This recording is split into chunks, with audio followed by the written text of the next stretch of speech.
మీ ఫ్రెండ్స్లో ఎవరైనా sun గ్లాసెస్ని cooling glass అని పిలిచే వాళ్ళు ఉన్నారా? అయితే మీ ఫ్రెండ్కి షేర్ చేయండి, కాసేపు నవ్వుకుందరు. కూలింగ్ గ్లాస్ అని పిలిస్తే తప్పేంటి అనుకుంటున్నారా? ముందుగా నా సర్వీస్లో నేను ఎదుర్కొన్న ఒక సంఘటన గురించి చెప్తాను. నేను కార్పొరేట్ హాస్పిటల్లో చేసేటప్పుడు ఒకరోజు ఒక పేషెంట్ ఐ గ్లాసెస్ ఆర్డర్ చేయడానికి వచ్చారు.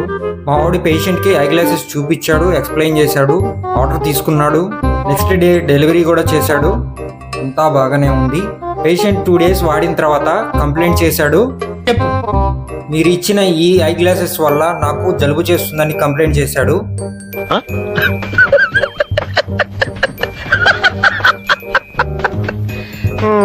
కస్టమర్ చేసిన కంప్లైంట్కి మా వాడు షాక్ అయ్యాడు.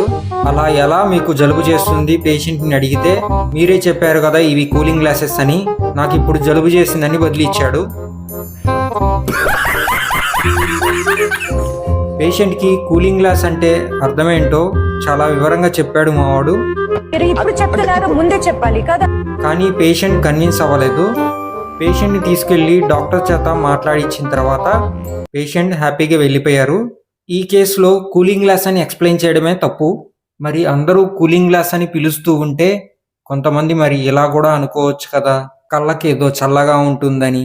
ప్రపంచంలోని కొన్ని ప్రాంతాల్లో, ముఖ్యంగా భారతదేశంలో కొన్నిసార్లు కూలింగ్ గ్లాస్ అని పిలుస్తారు. సన్ గ్లాసెస్ సూర్యకాంతిని మరియు వేడి నుండి ఉపశమనాన్ని కలిగిస్తుందని, కళ్ళను చల్లగా ఉంచుతుందని భావించడం నుండి ఈ పదం వచ్చింది. నిజానికి చల్లగా ఉంచుతుంది అనేది అపోహే. సన్ గ్లాసెస్ ప్రకాశవంతమైన సూర్యకాంతి వెలుగుని తగ్గిస్తుంది, చీకటిగా మారుస్తుంది, కంటికి హాని కలిగించి యూవి కిరణాలని అడ్డుకుంటుంది. కూలింగ్ గ్లాస్ అనే పదం ఆప్టికల్ ఇండస్ట్రీలో కానీ సైంటిఫిక్గా కానీ పిలవబడదు. ఈ వీడియో చూసిన తర్వాత మీకు ఏమనిపించిందో కామెంట్ సెక్షన్లో చెప్పండి. వీడియో నచ్చితే మీ ఫ్రెండ్స్ అండ్ ఫ్యామిలీ మెంబర్స్కి షేర్ చేయండి.